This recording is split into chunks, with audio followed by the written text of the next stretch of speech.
예, 우리 옆 사람에게 한번 물어보겠습니다. 옆 사람에게 이렇게 물어보십시오. 지난 수요일 예배 어떠셨습니까? 왜 못 물어보세요? 이런. 자, 그럼 한 번 더 기회를 드리겠습니다. 이렇게 물어보십시오. 수요 예배 한 번 오실 거지요? 예. 자, 뭐라고 대답하시던가요? 오신대요? 아, 다행이다. 이번에 좀 차겠다. 여러분, 사실은 우리가 주일 예배만 드리는 거 아닙니다. 제가 권하고 싶은 몇 개의 예배가 있는데, 물론 새벽 기도회는 여러분들 개인적인 신앙의 성장, 또 하나님과의 매일매일의 만남을 통해서 굉장히 중요한 시간이고요. 수요 예배가 참 아깝더라고요, 저는. 제가 인도에서가 아니라 그 시간에 우리가 빌립보서를 나누고 있는데, 굉장히 주일도 뭐 주일 나름대로의 은혜가 있지만 수요일에 그 큰 은혜를 좀 놓치는 게 너무 아까워서, 물론 오셨다가 실망하실 수도 있어요. 뭐 사람마다 다 기준이 다르니까. 하지만 수요 예배 10월 달부터는 저희가 수요 예배 참석하기 캠페인을 좀 벌이려고 합니다. 그래서 시간을 내셔서 오시고요. 이것도 교회 재건축의 일부입니다. 저희가 예배 시간들도 좀 조정할 거고요. 지금 7시 20분부터 시작하는데 조금 버겁다 하시는 분들이 계세요. 그래서 시간을 좀 조정해서 가능하면 여러분들이 예배에 늦지 않게 참석하실 수 있도록 저희가 좀 조정을 해보도록 하겠습니다. 자, 오늘 말라기 마지막 시간이죠. 말라기 4장을 함께 통독하도록 하겠습니다. 그리고 눈치채셨겠지만 읽고 난 후에 저는 잠깐 내려갔다가 다시 올라올 테니까 여러분 놀라지 마시고요. 말라기 4장 1절부터 6절까지입니다. 오늘은 굉장히 짧습니다. 말라기 4장 1절부터 6절까지의 말씀을 봉독해 올리겠습니다. 우리 함께 통독하겠습니다. 합독하겠습니다. 시작. 만군의 여호와가 이르노라. 보라, 용광로 불같은 날이 이르니니 교만한 자와 악을 행하는 자는 다 지푸라기 같을 것이라.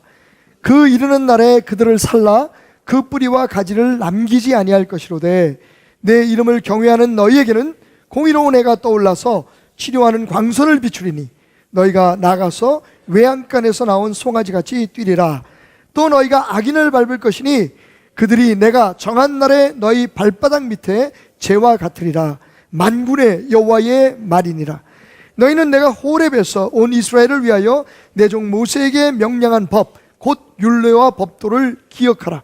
보라, 여호와의 크고 두려운 날이 이르기 전에 내가 선지자 엘리야를 너희에게 보내리니 그가 아버지의 마음을 자녀에게로 돌이키게 하고 자녀들의 마음을 그들의 아버지께로 돌이키게 하리라. 돌이키지 아니하면 두렵건대 내가 와서 저주로 그 땅을 칠까 하노라 하시니라. 아멘. Everything, let it be Jesus. Let it be my Jesus. Let it be Jesus.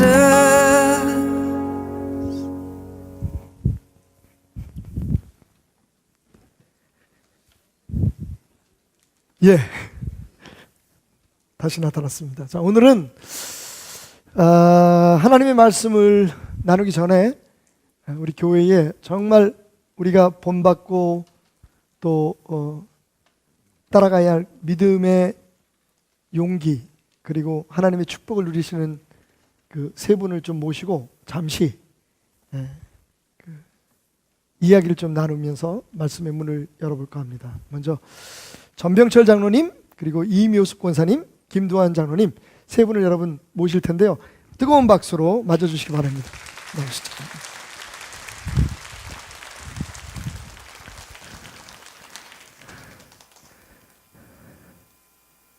자, 우리 장로님 이쪽에 앉으시고요. 두 분 가운데 앉으시고.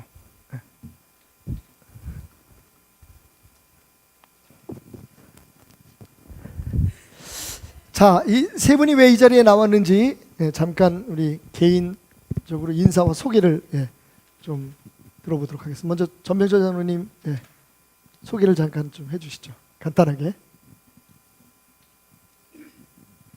장로님 일어서시면 저도 일어서요. 앉아서 하시죠. 앉아서 하시죠. 아니 뭐 편안하게 하십시오. 저도 가발 벗을까요? 그냥 쓰고 계셔도 됩니다. 예.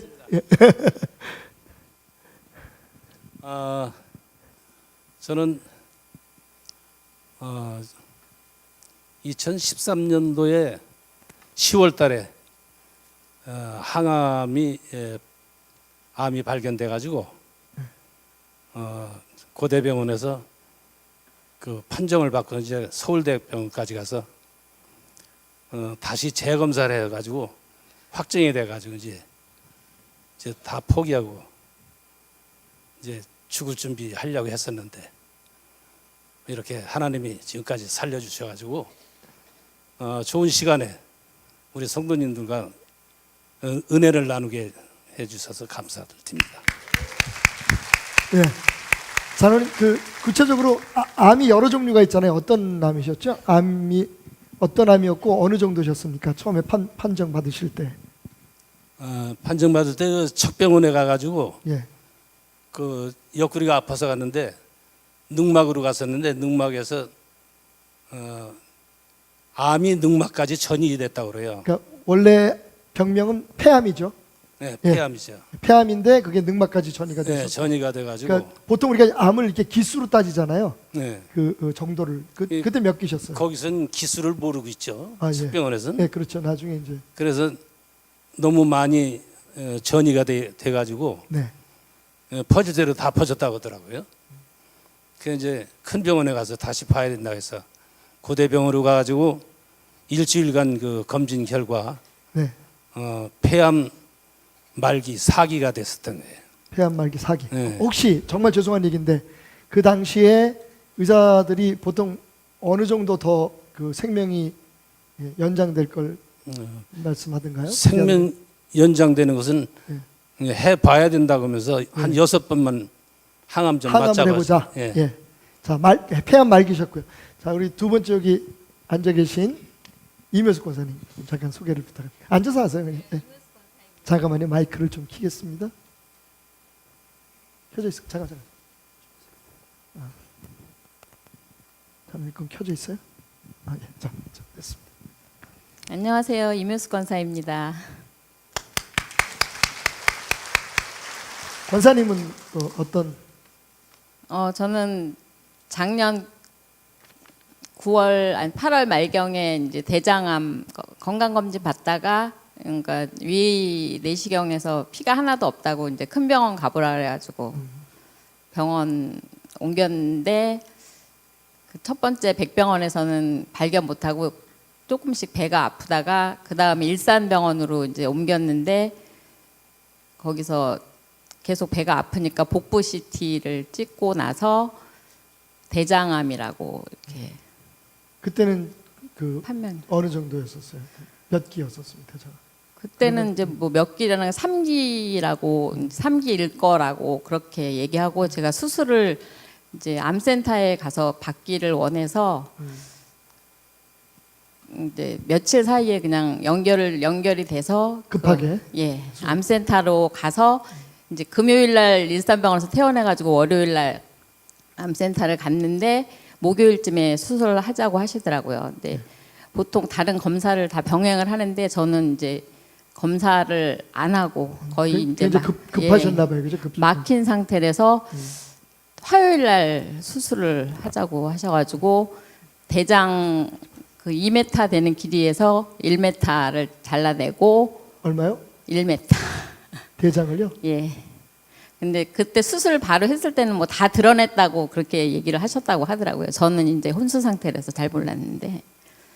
그럼 지금 바로 연결이 돼 있으신 상태네, 그죠? 그러니까 뭐 이렇게 개복을 하고 네 군데서 이렇게 들어가지고 그 숨 쉬는 부위를 연결을 해야 되는데 이만큼 끌어내가지고 1m를 잘라내고 연결을 한 상태인 것 같습니다.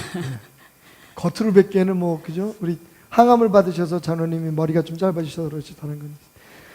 예, 우리 김도환 장로님 또 말씀을 들어보겠습니다. 장로님도 수술은 하셨죠? 안 했어요.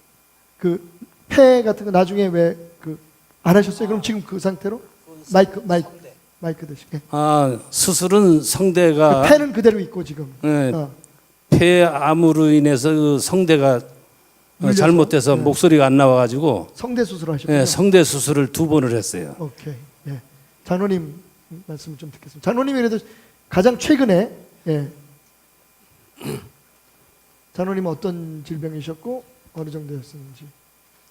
저는 배달교회 이제 35년, 이제 36년째고요.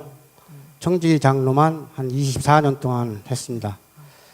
그리고 6월 16일 날 배가 하도 아파가지고 견딜 수가 없더라고요. 올해죠? 네, 올해. 이제 한 3개월 조금 안 3개월 좀 됐는데 안 되셨군요. 어지간히 아픈 건 제가 참아내고 이렇게 견디는 성격이거든요. 근데 그날은 하루 종일 아파가지고 견딜 수가 없어가지고 고대병원 응급실로 갔습니다. 그래서 거기서 이제 막 사진 찍고 MRI 찍고 엑스레이 찍고 이제 하니까 암이라고 그러더라고요. 근데 암 이제 3기인데 거기서 이제 일주일 있다가 서울대 병원 가서 27일 날, 6월 27일 날 수술했습니다. 그 암덩어리도 다 제거하고. 장로님은 얼마나 잘라내셨어요? 대장암인데 대장암 3기 있었는데 한 30cm 잘라냈다고 그러더라고요. 그럼 이회숙 권사님이 이겼네. 권사님 1m 잘라내. 30cm밖에 안 잘랐는데 뭐. 예. 지금은 어떤 상태세요? 그러면? 항암을 받고 계시는 거죠? 네, 지금은 이제 항암 4번째 맞고요. 내일 5차 들어갑니다. 5차 들어가는데 몸무게가 처음에 한 10kg 줄었었어요. 10kg 줄었었는데 이제 가면 갈수록 몸무게가 조금씩 늘어서 이제 한 3kg 늘었어요. 그랬더니 병원에서 항암 치료를 조금 더 독하게 약을 투입하고 있다고 체중에 그래서, 따라서 좀 달라지죠. 그 내일 들어갑니다. 성도님들 기도해 주시면 여러분 많이 기도해 주시기 부탁을 드리고, 이 세 분의 특징이 뭐냐 하면, 그러니까 공통점이 뭐냐 하면, 세 분 다 정말 암이 걸릴 줄 몰랐던 분들이에요. 그죠? 장로님도 건강하셨고, 연세는 좀 드셨지만 장로님 너무 건강하셨고요. 임효숙 권사님 뭐 말할 것도 없었고, 그죠? 그다음에 우리 장로님은 또 건강 관리도 잘하셔서 산에 올라가시고, 제가 그렇게 산에 가기 싫다는 데나 막 끌고 올라가시려고 그러고 그러셨던 분인데, 갑자기 이 예상치도 못했던 암이 발견되신 겁니다. 이번에 이제 거꾸로 한번 좀 여쭤볼게요. 장로님 처음에 그 암이라는 걸 알게 되었을 때 처음 들었던 생각, 그리고 혹시 어떤 그 일들이 장로님 삶에서 일어나셨나요? 암이라는 것을 처음에 암이라고 했을 적에 네. 참 담담하더라고요. 야, 나에게도 이런 병이 오는구나. 내 몸을, 내 관리를 내가 참 잘 지킨다고.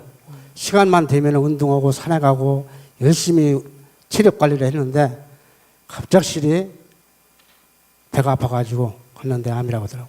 예수를 잘 믿었는데 왜 암이 걸리죠? 잘 믿어도 이게 목사가 할 질문은 아닌데, 그지? 죄송합니다. 근데 그러니까 장로님도 놀라셨군요. 전혀 예상치 못했으니까. 예, 저는 정말 상상도 못했죠. 우리 성도님들도 알다시피 어떻게 김두한 장로가 쓰러지느냐고. 어떻게 김두한 어떻게? 장로가? 입원하기 전 그 주에 우리 교회에서 명랑운동했어요. 맞다. 명랑운동했는데 내가 윷놀이 예. 심판위원장을 마이크 들고 당당하게 소리를 질러가면서. 소리 질러가면서 조용히 그 도래니까 도막 했는데 목요일 날 바로 목요일 날 입원하니까 어느 장로님이 세상에 그럴 수가 있느냐고 그 당당하던 그 모습이 어떻게 병원에 나가서 누워 있느냐고 그러더라고요. 권사님은 제일 먼저 이렇게 암이라는 걸 진짜 그냥 아파서 갔다가 큰 병원으로 옮기려고 그래서 검사하고 암이라는 게 딱 발견됐잖아요. 어떤 생각이 제일 먼저 드시던가요? 그때 느낌이. 저도 진짜 담담했던 것 같아요. 그러니까 예. 큰 일을 딱 만나게 되면 처음에는 좀 담담하게 되는군요. 그죠?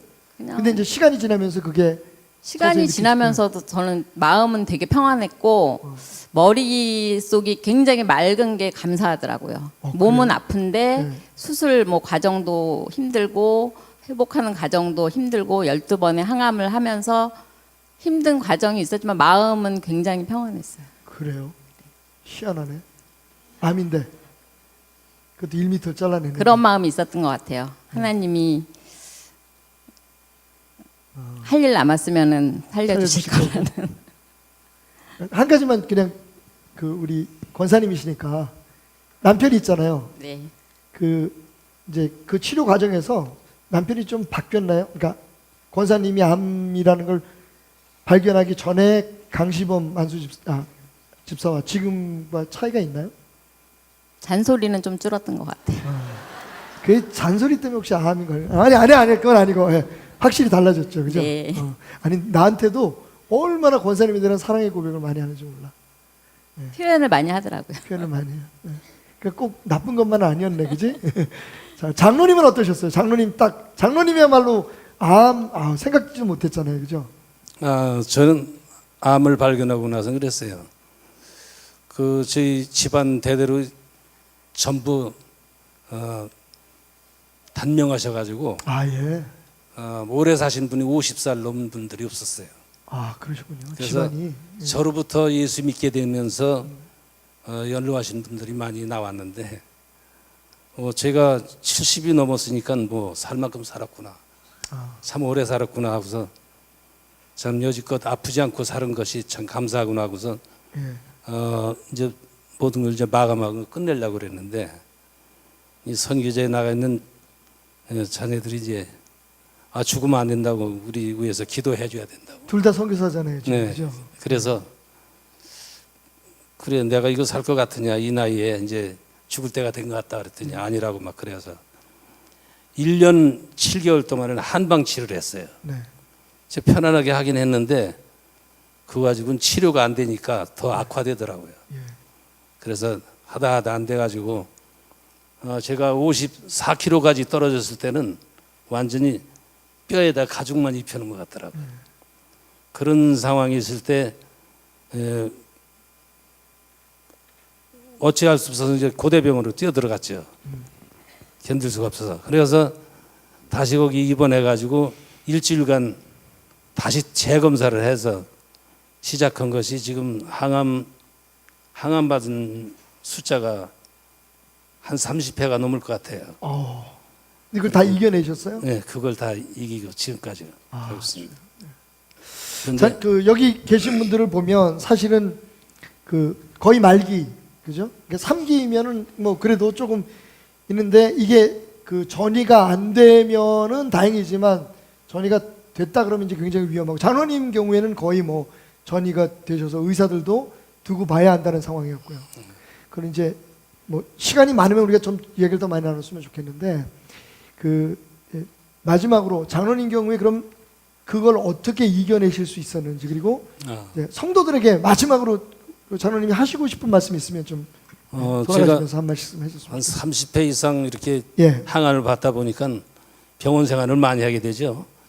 그래서 병원에 보면 또 그 항암으로 들은 사람들이 많이 와요. 네. 와서 있는데 우리 같이 이렇게 얘기 나누다 보면 몹시 아파하면은 몇 기냐고 물어보는 거예요. 그러면 1기도 있고 2기도 있고 3기도 있고 그래요. 네. 그러고 나이도 젊으신 분인데 굉장히 괴로워하더라고요. 그 괴로워하길래 이렇게 힘들어서 어떡하나 하고선 하다가 안 보이면은 간호사한테 혹시 물어봐요. 그 사람 어디 갔냐 그러니까 죽었다는 거예요.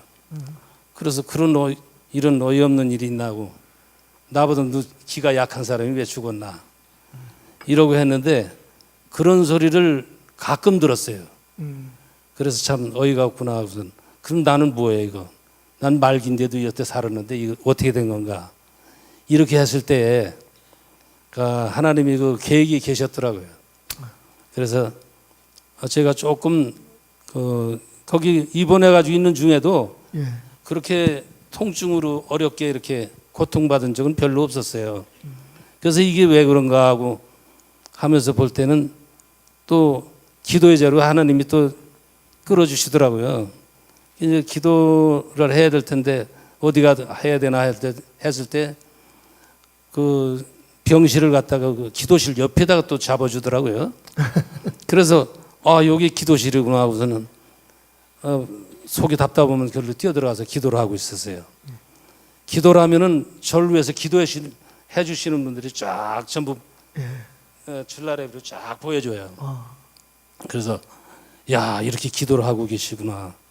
그래서 거기에서 제가 한마디 부끄러운 고백을 하고 싶은데요.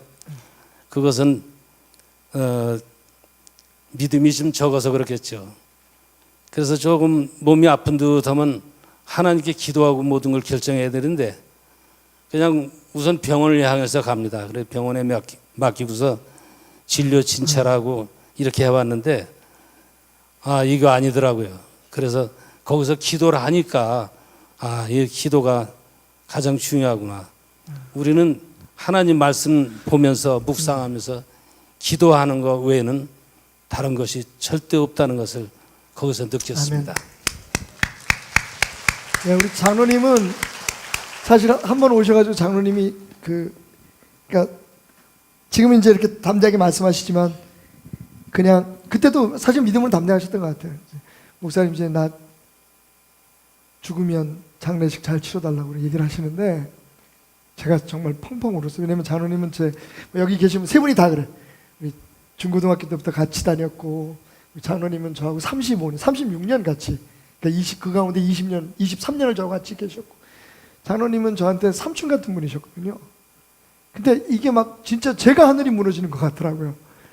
이렇게 건강하게 그것도 하나님 은혜로 이겨내실 수 있어서 너무 감사합니다. 우리 장로님은 성도들 부탁하고 싶은 말이나 있으시면 말씀. 먼저 하나님께 영광을 돌리고요. 한마디로 이야기하자면은 우리 베델 성도님들 아프지 마시고 건강하게 사십시오. 아멘. 건강하게. 제가 이겨냈던 것은 우리 베델의 사랑의 손길, 또 기도의 능력, 이것을 감싸서 감사하는 마음이 내 몸속에서 지금 피가 흐르고 있어요. 사랑의 피, 기도의 피, 감사의 피가 내 몸에서 흐르기 때문에 그 은혜를 갖기 위해서 내가 일어나야겠다. 병원에 와가지고 장로님 힘내세요. 우리가 기도하고 있습니다. 이럴 적마다 내가 여러분들의 기도로 힘을 얻어서 지금까지 해나왔습니다.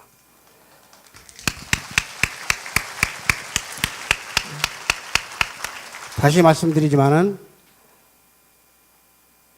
정말로 베델교회 그 기도의 힘, 능력, 우리의 베델의 그 긍지, 이번에 아픔으로써 제가 느끼고 있어요.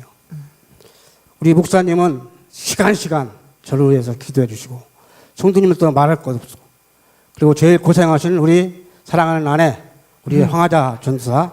일부 때는 얘기 안 했어. 내가 뭐라고 막 그랬어. 그리고 황하 전사님 고생 많으셨습니다. 제일 병원에 와서 나에게 감동 준 두 자매가 있어요. 누구죠? 이름을 공개하셔도 좋습니다. 이름은 밝힐 수가 없고요. 그 궁금해지네. 두 자매는 북한에서 탈북한 자매. 우리 저 크리스마스 이브 때 우리 교회 네. 왔다. 우리 교회에 나왔다가 이제 장로님이 처음으로 네. 우리 교회를 인도해 오신 내가 두 사랑의 자매인데, 손길을 뻗치고 있는데 한 자매는 전라남도 순천으로 결혼해서 시집갔죠. 시집가서 그 결혼식 할 때 내가 신부를 손을 잡고 내가 나간 사람이에요. 그래서 이제 연락돼 가지고 병원에 왔더라고요. 그러면서 이제 마지막으로 그 자매들이 장로님 아프지 마세요. 건강하세요. 그러면서니 눈물을 흘리고 돌아설 때 저희 마음 참 감사하고 뭉클했습니다. 그 자매들은 두 분의 이름은 밝힐 수가 없겠네요. 그죠? 그 자매들은 보안상 문제가 내가 밝힐 수는 없겠고. 사랑하고 한 자매는 그 전라도 순천에서 성공했어요. 아파트도 사고 빚도 다 갚고 6명을 둔 종업원의 사장이 됐어요. 얼마나 감사한지요. 그 자매가 2살 먹은 아들을 데리고 병문안에 왔습니다. 그래서 여러분도 또 학원하십시오. 학원이라는 것은 하나님을 위해서 건강하게 살아야 합니다. 이상으로 마지막 인사를 올립니다. 감사합니다. 예, 이제 요숙 집사님, 권사님. 감사합니다. 전 그때 수술했을 때 저희 엄마가 연세가 88세세요. 그래서 연로하셔서 알리지도 않았어요, 사실은. 근데 교회에서 기도하는 그 굉장히 많은 분들이 찾아와 주셨고 오실 때마다 그 기도하는 모습들을 그려주셨고 제가 막 진짜 기도해 주시는 거 진짜 느꼈고 정말 가족 같은 그런 여러분께 감사하고요. 주님이 이겨내게 해주셨던 것 같아요. 평안의 마음 주셨고 아멘. 제가 수술한 지 이틀 빼고는 거의 아침마다 말씀 묵상을 했어요. 근데 진짜 말씀으로 힘을 주시고 찬양으로 힘 주시고 기도로 힘 주시고 그런 것 때문에 항암 치료 남들은 부작용 굉장히 많다는데 저는 거뜬히 12번 다 이겨내고 3개월 뒤에 검진 받았을 때 지금 깨끗하고 몸무게가 6kg 정도 빠졌었는데 지금 10kg 정도 쪄서 4kg 정도 빼야 되는 그런 상태가 됐어요. 정말 감사합니다. 예, 아유, 시간이 많으면 그냥 같이 더 이야기를 좀 나눴으면 좋겠는데 나중에 이제 개별적으로 우리가 간증을 좀 들을 수 있는 시간. 그 외에도 지금 28일 날 암 수술을 예약해 놓으신 분도 계시고요. 여러 가지 질병과 또 문제로 고통하는 분들이 계시지만 더 다 이겨내신 분들이 계시지만 그분들 가운데 제가 꼭 모시고 싶은 이 세 분과 함께 이야기를 나눴습니다. 여러분 다시 한번 뜨거운 박수로 이 장로님 권사님 감사합니다.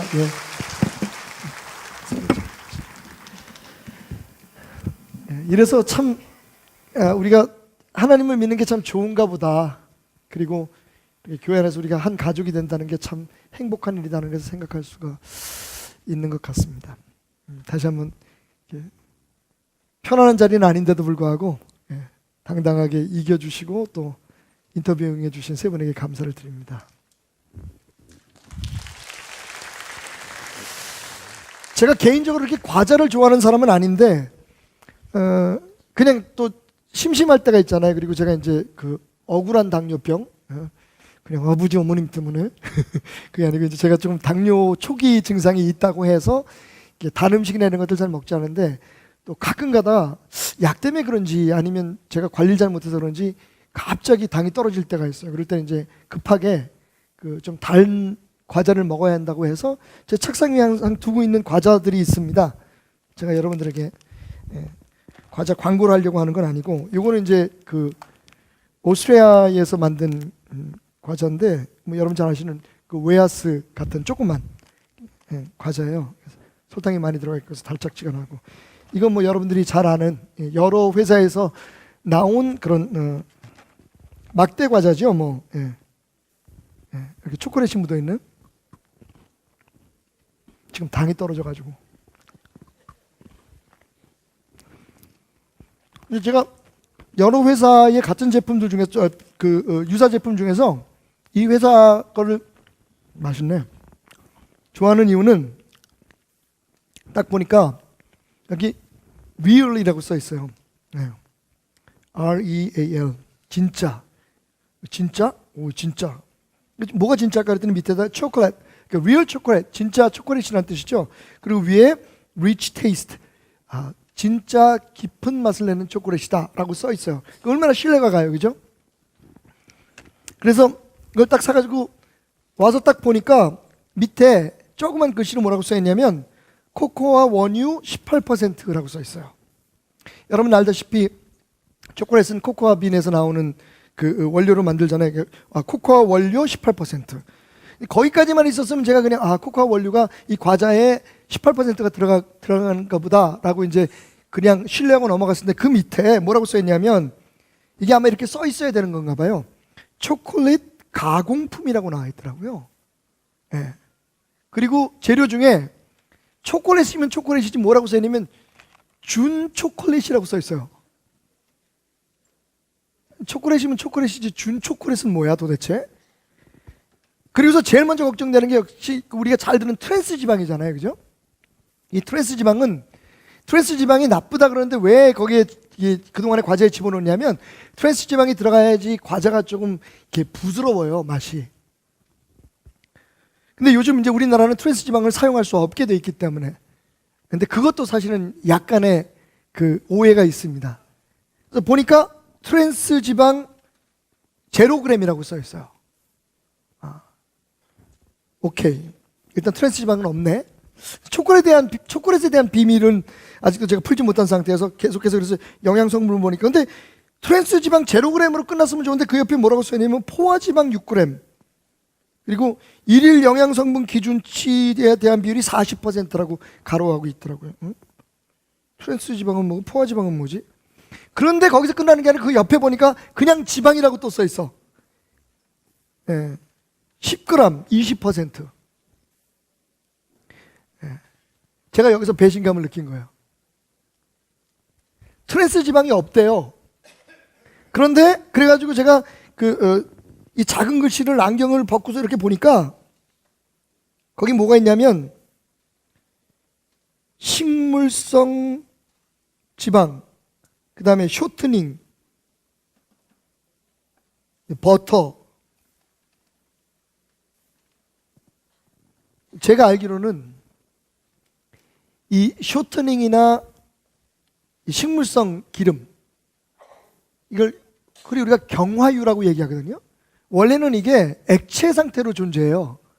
그러니까 그거를 과자를 만들려면 뭐 보관, 운반, 그리고 이 과자에 들어가게 하기 위해서 이게 기름이 물로 남아 있으면 안 되잖아요. 그럼 빨리 산화가 되니까. 그래서 그걸 경화시키기 위해서 어떻게 하냐면 수소를 거기다가 배합을 해요. 네. 그 과정에서 여러분 100% 트랜스 지방이 형성됩니다. 그러니까 사실은 트랜스 지방을 넣지 않았다는 거지, 이 경화유는 거의 트랜스 지방을 만들어내는 거예요. 그러니까 트랜스 지방이 없다는 말은 거짓말인 거죠. 거기다가 제가 배신감을 느낀 건 리얼 초콜릿이라고 그러는데 리얼 초콜릿이 아니라 초콜릿이 이거는 그래도 다른 거보다 나아. 이 회사 거는 어디라고 말씀을 안 드리겠는데 큰 대기업 아닙니다. 대기업 거는 100% 인공 초콜릿이에요. 초콜릿 맛을 만들어낸 거지 진짜 초콜릿이 아니에요. 여러분 그 마시는 먹으면 먹을수록 정이 깊어지는 그거 있죠? 군대 가면 많이 먹는 거. 거기에 있는 게 초콜릿일까요? 아닐까요? 초콜릿 아니에요. 그래서 제가 깜짝 놀라가지고 인터넷을 검색을 해봤더니 충격적인 말이 있더라고요. 뭐라고 했냐면 아이에게 과자를 먹이려거든 차라리 담배를 피게 해라.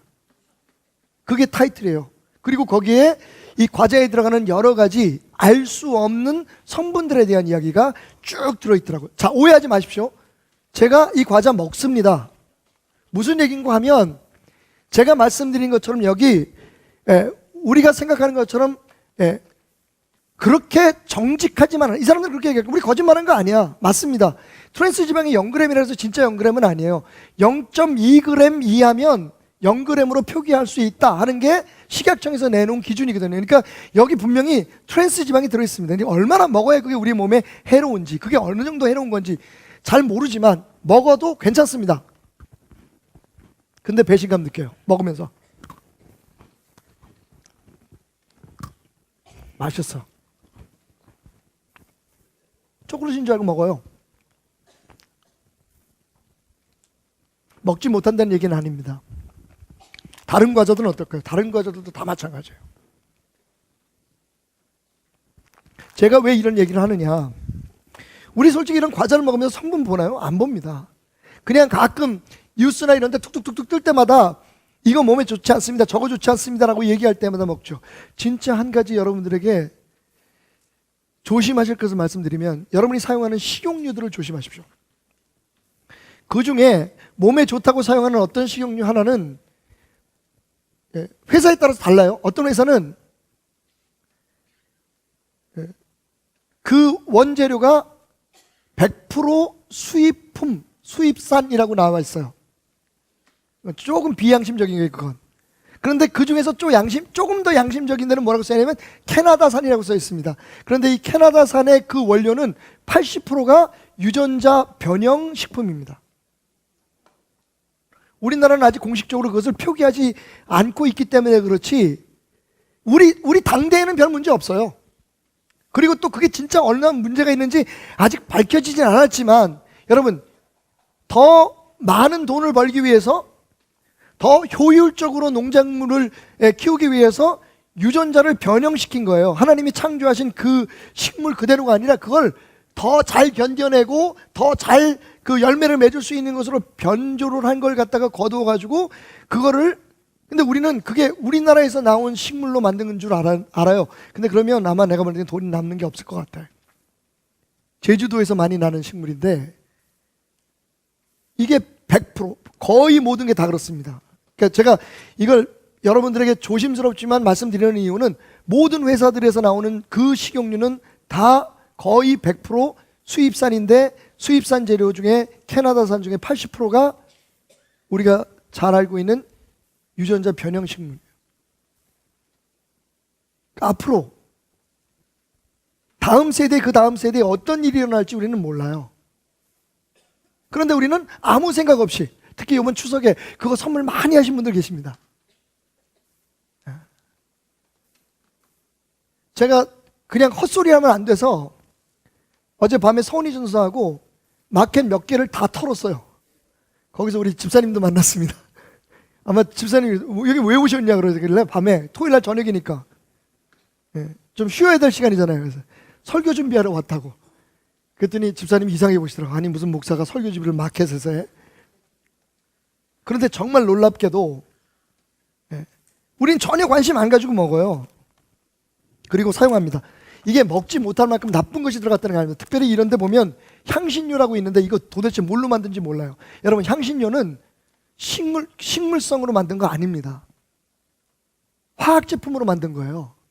그 딱 보면 향신료 해가지고 뭐 바나나 맛 1호, 바나나 2호, 뭐 무슨 뭐 초콜릿 맛 2호, 뭐 이런 게 있잖아요. 그런데 문제는 그게 그 한 종류가 들어간 게 아니라 바나나 맛 향신료를 만들기 위해서 얼마나 많은 화학 제품이 들어가는지를 얘기를 안 하고 있다고요.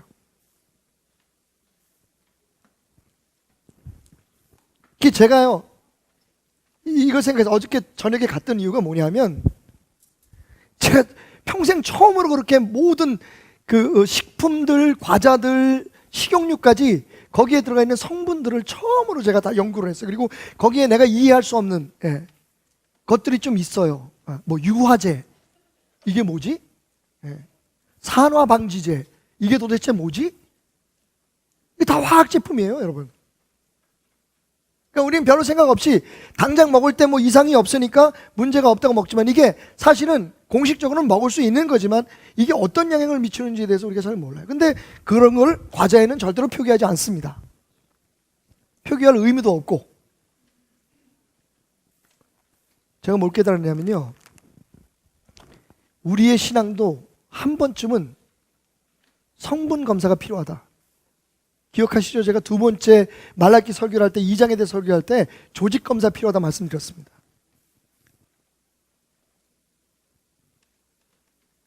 아무도 몰라요. 우리의 삶에 어떤 일이 일어나고 있는지. 우리는 그냥 잘 살고 있다고 생각하고 잘 믿고 있다고 생각하고 주일날 열심히 교회 나오고 다른 사람들 하는 것과 똑같이 하잖아요. 그리고 뭐 목사님이 하는 듣기 싫은 소리도 다른 교회 성도들보다는 잘 듣고. 근데 정말 우리 신앙에 문제가 없는 걸까요? 우리는 바로 믿는 걸까요? 바로 믿고 있는 걸까요? 이 문제에 있어서 사실은 오늘 말라기 마지막 장은 구약 성경의 마지막 장이에요. 이 말씀, 이 마지막 장에서 정말 놀라운 사실을 발견하게 됩니다. 첫 번째, 제가 시간이 많지 않기 때문에 오늘 또 재직 기도의 시간을 좀 빼야 돼서 간단하게 오늘 말씀을 드리자면, 첫 번째로 우리가 깨달은 것은요, 우리의 마음은 경외심의 전쟁터라는 사실입니다. 한번 따라해 봅시다. 우리의 마음은, 내 마음으로 바뀌어서 내 마음은 경외심의 전쟁터이다. 여러분, 오늘 말라기 선지자가 마지막으로 하나님의 말씀을 어떻게 대언하고 있습니까? 만군의 여호와가 일어나 보라, 용광로 불같은 날이 이르리니. 자, 우리가 은근히 바라면서 우리가 말하고 있는 거짓말 중에 하나, 하나님은 사랑이시기 때문에 절대로 지금 우리에게 이렇게 경고도 하시고 우리에게 이렇게 말씀도 하시지만 마지막 때 가면 우리를 심판하지 않으실 거야. 어떻게 사랑의 하나님이 지옥을 만들 수 있어? 우리가 안식교라고 하는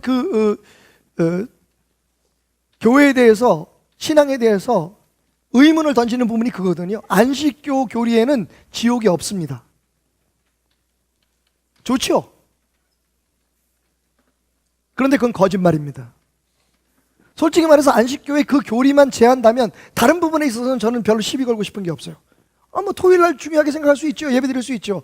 그리고 지나치게 율법적인 신앙을 갖고 있는 것에 대해서 우리가 시비를 걸 수 있지만 그건 그 사람들의 신앙의 자세. 그리고 성경도 분명히 어떤 날을 중하게 여기든 어떤 날을 덜 중하게, 그것 때문에 시비 걸지 마, 정죄하지 말라고 얘기하고 있어요. 무엇을 먹든지 안 먹든지 그건 심각한 문제가 아니라고 얘기하고 있어요. 단지 문제는 뭐냐 하면 하나님의 심판을 그들의 성경에서 지우고 있다는 겁니다. 그건 심각한 문제예요.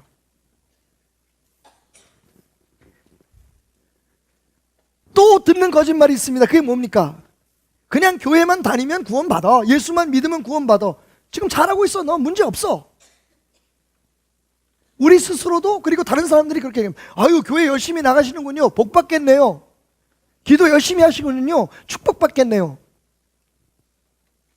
근데 오늘 성경은 분명히 말합니다. 만군의 여호와가 용광로 불같은 날로 우리에게 임하실 것이다. 심판에 대해서 이야기합니다. 그러면서 뭐라고 얘기하시냐면 교만한 자와 악을 행하는 자가 다 지푸라기 같을 것이다. 그 이런 날에 그들을 살라 그 뿌리와 가지를 남기지 아니할 것이다. 뜨거운 불시험의 날이 올 것이다 라고 얘기하고 있습니다. 어떤 사람이 거기에 대상자죠? 교만한 자와 악을 행하는 자. 여기 주목하시기 바랍니다.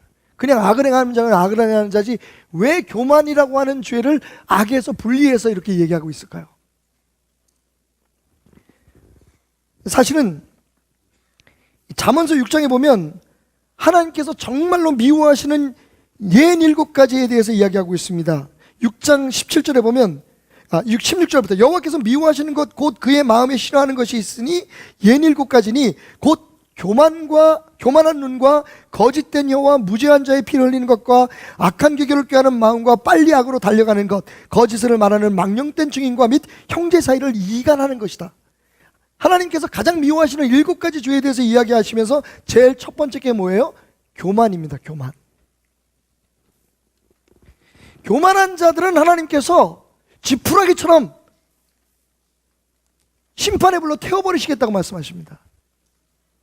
자, 그런데 원래 하나님께서 이 말씀을 하신 건 그 자체가 내가 너희들을 멸망시킬 거야 라고 하는데 목적이 있지 않습니다. 그 다음이 중요한 거죠. 2절이 사실은 구약 전체에, 그리고 말라기 전체에 우리에게 주는 교훈인데 뭐라고 말씀하시냐면 내 이름을 경외하는 너희에게는 공의로운 해가 떠올라서 치료하는 광선을 비추리니 너희가 나가서 외양간에서 나온 송아지같이 뛰리라. 또 너희가 악인을 밟을 것이니 그들이 내가 정한 날에 너희 발바닥 밑에 재와 같으리라. 만군의 여호와의 말이니라.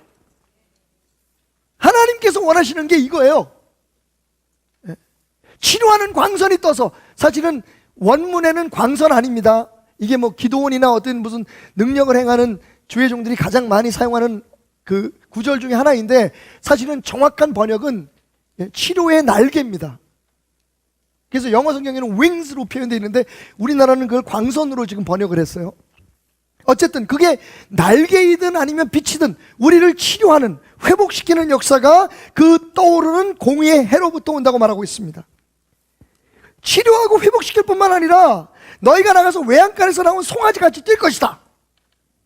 해방입니다.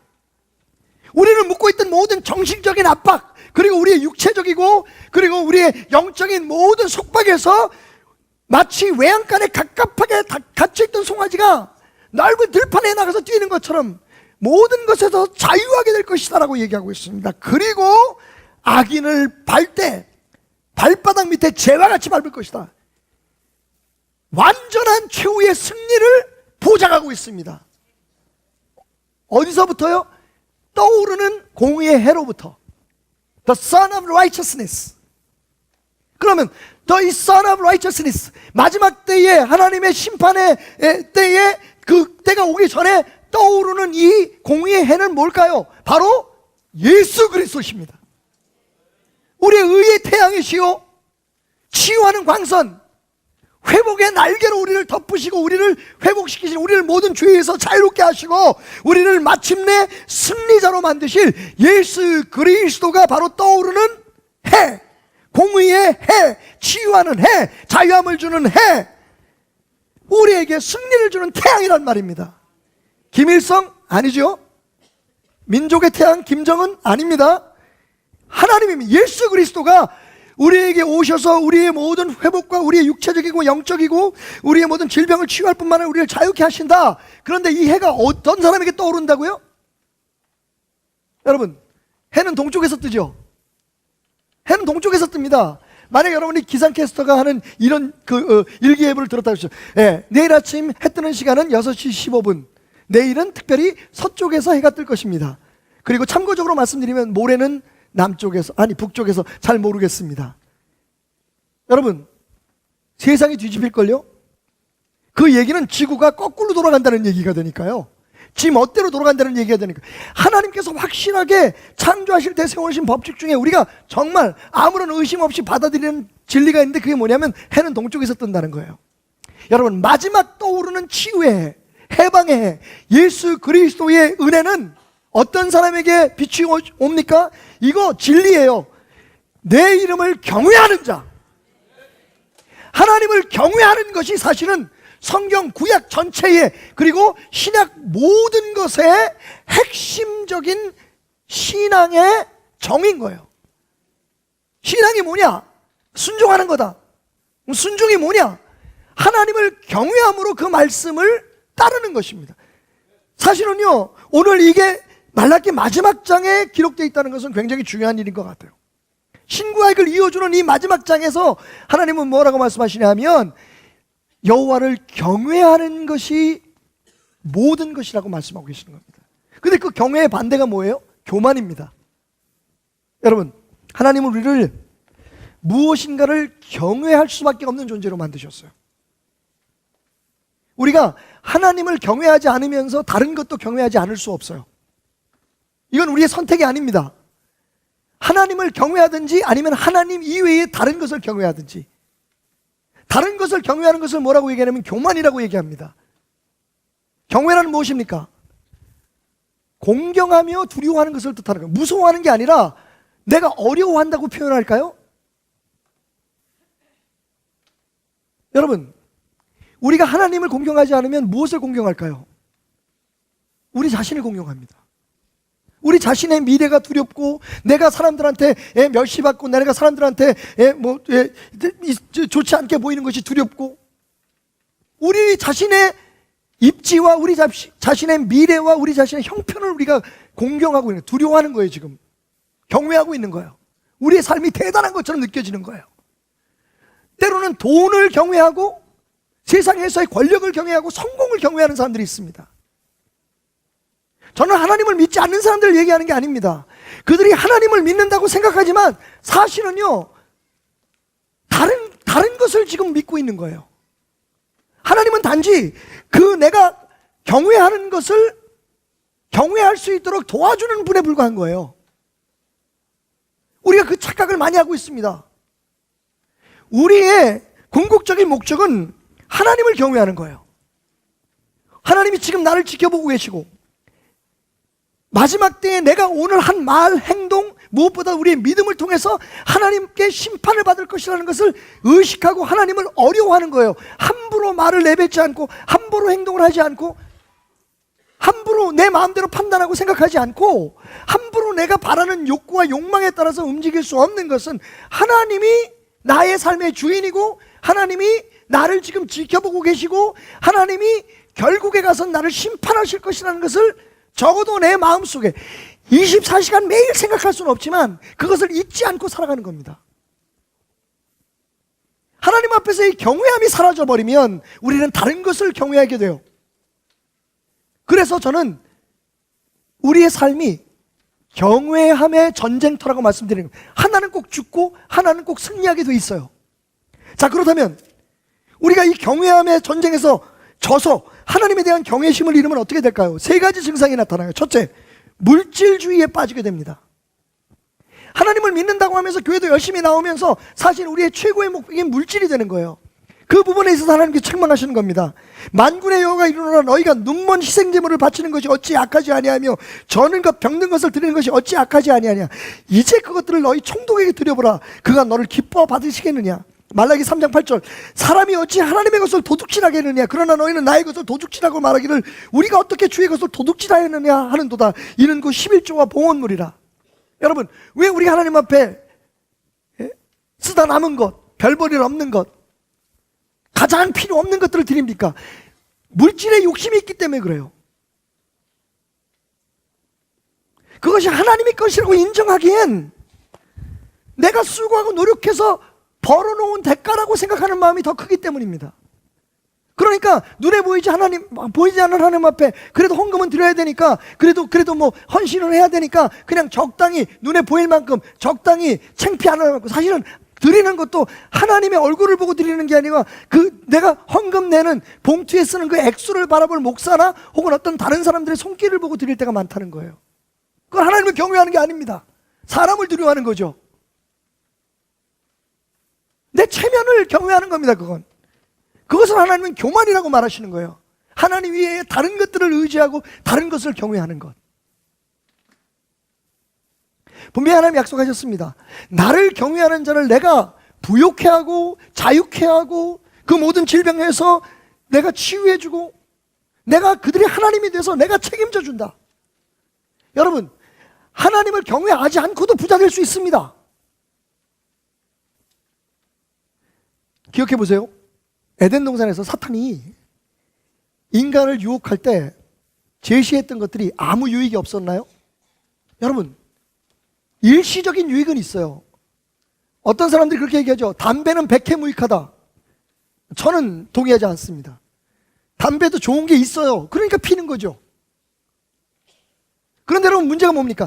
그 당장 잠시 위안을 주고 그 어떤 작용 때문에 내 마음을 편안하게 하고, 어떤 사람은 담배를 피면서 뭘 하면 머리가 잘 돌아간다 그래요. 그런데 그것뿐입니다. 그 다음엔 어떻게 돼요? 그 다음엔 내가 죽어가는 겁니다. 내 몸이 파괴되는 겁니다. 이건 종교적으로 아니라 세상적으로도 이제는 그게 그래서 여기저기서 못 피게 하는 거예요. 그런데 여러분, 담배가 무익하다고요? 안 무익합니다.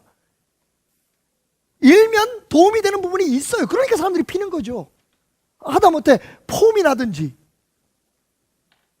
담배 피는 게 멋있어 보이는 시대는 이제 좀 지난 것 같아요. 어쨌든 그런 시절도 있었습니다. 마찬가지예요. 여러분, 선악과를 제시할 때 정말 야 이거 먹으면 뜰을 거야, 이거 먹으면 안 좋아, 근데 한번 먹어볼래, 이렇게 얘기 안 했어요. 이거 먹으면 너 하나님처럼 될 수 있어, 이거 먹으면 너 좋아. 여러분, 지금 우리가 경외하고 있는 모든 것들은 비록 그것이 우리의 삶을 망치고 우리가 나갈 길을 잘못 인도하는 것일지라도 지금 이 생에 있어서 지금 당장 우리에게 달콤함을 줍니다. 그게 문제인 거예요. 여기서 우리가 결정을 해야 돼요. 일시적인 만족을 위해서 영원히 내 길을 파멸시킬 것을 선택할 것인가, 내게 절대로 완전한 기쁨과 자유와 치유를 줄 수 없는 것을 선택할 것인가, 아니면 하나님을 선택할 것인가.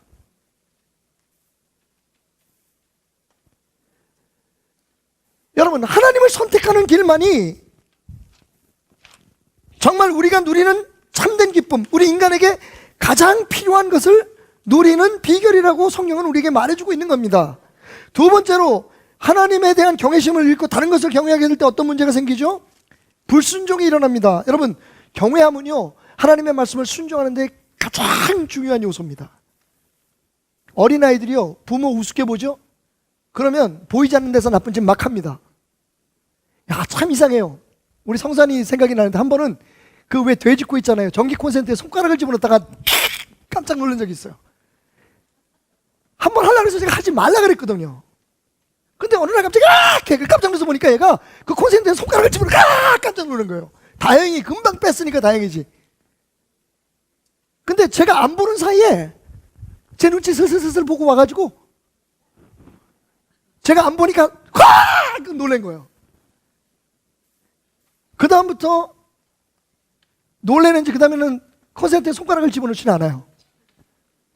어쨌든 그래서 공돌이가 되는지 모르겠지만, 여러분 생각해 보십시오. 부모를 어려워하고 무서워하면 보는 데서는 못해요.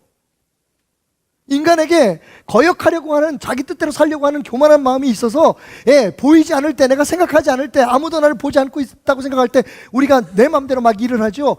어른들이 보고 있고 진짜 존경하는 분, 어렵게 생각하는 분이 보고 있는 데서는 못하잖아요. 그죠? 똑같은 거예요. 하나님의 말씀을 우리가 순종하지 않는 이유는 여전히 하나님의 말씀이 들고 하나님 말씀 안 따라가고 내 마음대로 내 뜻대로 이건 내가 옳아, 이건 하나님 말씀이 이렇지만 그건 그냥 말씀일 뿐이에요. 거역하는 이유가 뭐냐? 하나님을 공경하지 않기 때문에 그런 거예요. 하나님을 경외하지 않으니까 내가 내 마음대로 해도 된다고 생각하는 거예요. 큰일 날 일이신 거죠, 이게. 세 번째 증상은 불평불만입니다. 하나님을 공경하고 하나님을 신뢰하는 사람은 모든 것이 다 하나님의 것이니 내 삶에 일어나는 모든 좋은 나쁜 일들이 다 하나님이 인도하시는 그 손안에 있다. 그걸 신뢰하는 사람은요, 그 하나님을 경외하는 사람은 불평하고 불평할 이유가 없습니다. 불평하는 이유가 뭡니까? 내가 여전히 더 중요하고 내 감정이 더 중요하고 내 욕구가 더 중요하기 때문인 거예요. 나는 사실은 하나님을 경외한다고 생각하지만 하나님을 경외하지 않고 다른 것들을 경외하고 있다는 증거인 것입니다. 오늘 말라기 1장과 2장이 우리에게 그것을 정확하게 설명하고 있어요. 하나님을 경외하는 것의 반대는 교만입니다. 그리고 그 교만은 모든 악의 뿌리가 되는 거예요.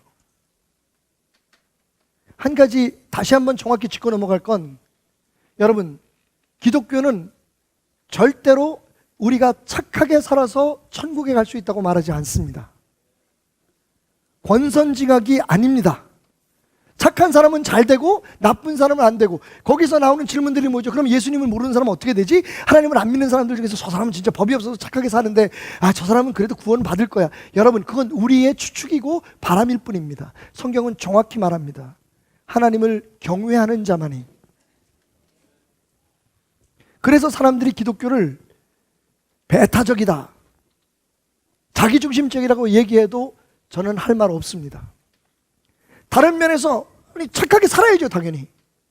그런데 이건 인간의 의무인 것이지 기독교 진리의 핵심 아닙니다. 우리가 하나님의 사람이 되니까 착해지는 거지, 착해져서 하나님을 믿게 되거나 착하기 때문에 구원받는 것은 절대로 아닙니다. 우리의 마음속엔 지금 경외심의 전쟁이 치열하게 이루어지고 있습니다. 성경은 말합니다. 하나님을 경외함이 모든 지혜와 지식의 근본이라고. 그게 우리의 갈 길, 우리가 할 일, 우리가 취해야 할 태도를 결정해주는 가장 중요한 요소이기 때문입니다. 말라기 1장부터 4장을 통한 Really라고 하는 주제의 시리즈를 이제 맺으려고 합니다. 하나님이 왜 교회 문을 닫고 싶지 않지만 닫아보라고 얘기하셨나요? 왜 주의 종들의 얼굴에 똥을 칠하겠다고 말씀하셨습니까? 왜 우리를 향해서 도둑놈이라고 협박을 하셨나요? 그 이유는 하나입니다. 우리의 마음을 돌이켜 세상, 물질, 잠깐 우리에게 기쁨을 주고 우리에게 만족을 주는 그것들에게서 돌이켜서, 심지어는 우리 자신들에 대한 경외심에서 돌이켜서 하나님을 경외하고, 그래서 하나님의 말씀에 순종하고, 그래서 예수 그리스도 안에서 누릴 수 있는 치유와 회복과 자유함과 승리의 기쁨을 누리라고 하나님은 우리에게 말씀하십니다. 저는 아직도 있을 수 없습니다. 말라기서를 처음 여러분과 함께 읽기 시작할 때 하나님이 하셨던 말씀을 말이죠. 나는 너희를 사랑했는데 너희들은 말한다. 당신이 어떻게 우리를 사랑하셨느냐고. 여러분, 말라기서는 책망이 아닙니다. 말라기서는 그래서 너희들은 멸망할 거야 라고 협박하시는 주님의 분노가 아닙니다. 말라기서는 사랑입니다. 그래서 내가 말하잖니, 이 모든 불행에서 벗어나고 너희가 모든 육체적인 연약함과 영적인 연약함에서 자유롭기 위해 너희는 나를 경외하는 사람이 되라고. 말씀을 준비하면서 저를 변화시켰던 다윗의 시 한 편을 소개하면서 말라기 성경 공부를 마치려고 합니다. 시편 145편입니다. 왕이신 나의 하나님이여, 내가 주를 높이고 영원히 주의 이름을 송축하리이다. 내가 날마다 주를 송축하며 영원히 주의 이름을 송축하리이다. 여호와는 위대하시니 크게 찬양할 것이라 그의 위대하심을 측량하지 못하리로다. 대대로 주께서 행하시는 일을 크게 찬양하며 주의 능한 일을 선포하리로다. 주의 존귀하고 영광스러운 위엄과 주의 기이한 일들을 나는 작은 소리로 읊조리리이다. 사람들은 주의 두려운 일의 권능을 말할 것이요 나도 주의 위대하심을 선포하리이다. 그들이 주의 크신 은혜를 기념하여 말하며 주의 의를 노래하리이다. 여호와는 은혜로우시며 긍휼이 많으시며 노하기를 더디하시며 인자하심이 크시도다. 여호와께서 모든 것을 선대하시며 그 지으신 모든 것에 긍휼을 베푸시는도다.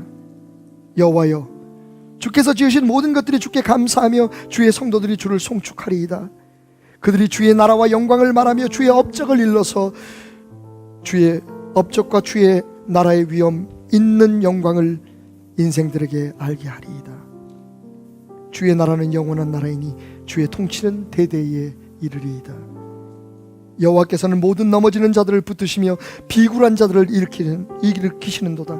모든 사람의 눈이 주를 앙망하오니 주는 때를 따라 그들에게 먹을 것을 주시며 손을 펴사 모든 생물의 소원을 만족하게 하시나이다. 여호와께서는 그 모든 행위에 의로우시며 그 모든 일에 은혜로우시로다. 여호와께서는 자기에게 간구하는 모든 자, 곧 진실하게 간구하는 모든 자에게 가까이 하시는도다. 그는 자기를 경외하는 자들의 소원을 이루시며 또 그들의 부르짖음을 들으사 구원하시리로다. 여호와께서 자기를 사랑하는 자들 다 보호하시고 악인들을 다 멸하시리로다. 내 입이 여호와의 영예를 말하며 모든 육체가 그의 거룩하신 이름을 영원히 송축할지로다. 다윗은 하나님을 경외하기 위해 세 가지를 얘기하고 있습니다. 5절, 주의 존귀하고 영광스러운 위엄과 주의 기이한 일들을 나는 작은 소리로 읊조리리이다. 하나님의 말씀을 끊임없이 읊조리겠다고, 묵상하겠다고 얘기합니다. 또 그는 얘기합니다. 여호와여, 주께서 지으신 모든 것들이 주께 감사하며 주의 성도들이 주를 송축하리이다. 다윗은 하나님을 함께 예배하고 예배하는 자리에 그가 빠지지 않을 것을 고백합니다. 그것을 통해서 내가 하나님을 경외함을 익혀가겠다고. 그리고 마지막으로 여호와께서는 자기에게 간구하는 모든 자, 곧 진실하게 간구하는 모든 자에게 가까이 하시리라. 기도를 그는 가장 중요하게 생각하겠다고 말합니다. 그리고 그 기도의 힘을 믿겠다고 말합니다. 여러분, 하나님의 말씀을 읊조리며 묵상하는 것, 그리고 어찌하든지 예배를 통해서 하나님을 만나는 행위들, 그리고 기도함으로 하나님 앞에 나가는 것들, 이 모든 것들이 우리를 잘못된 경외심에서 돌이켜 하나님을 두려워하고 하나님을 무서워하고 하나님에게 모든 것이 있다는 것을 인정하게 하는 길이 될 것입니다. 최근 어떤 사업하는 성도가 저한테 와서 이렇게 얘기했습니다. 목사님, 한 2년만 참아주십시오. 제가 성공하면 하나님을 위해서 큰 일을 하겠습니다. 그때까지는 제가 어쩔 수 없이 세상적으로 살아갈 수밖에 없습니다. 사업하기 위해서 말이죠. 그래서 제가 그 분을 위해서 기도하기 전에 이렇게 말했습니다. 하나님이 원하시는 것은 하나님을 위해서 집사님이 뭘 해드리는 거 아닙니다. 하나님은 오늘 이 시간 집사님이 하나님과 동행하고 하나님과 같이 일하기를 원하십니다. 여러분, 착각하지 마십시오. 하나님은 우리에게 경배를 원하시는 게 아닙니다. 그분과 함께 그분을 경외하는 마음으로 살아가자고 말씀하십니다.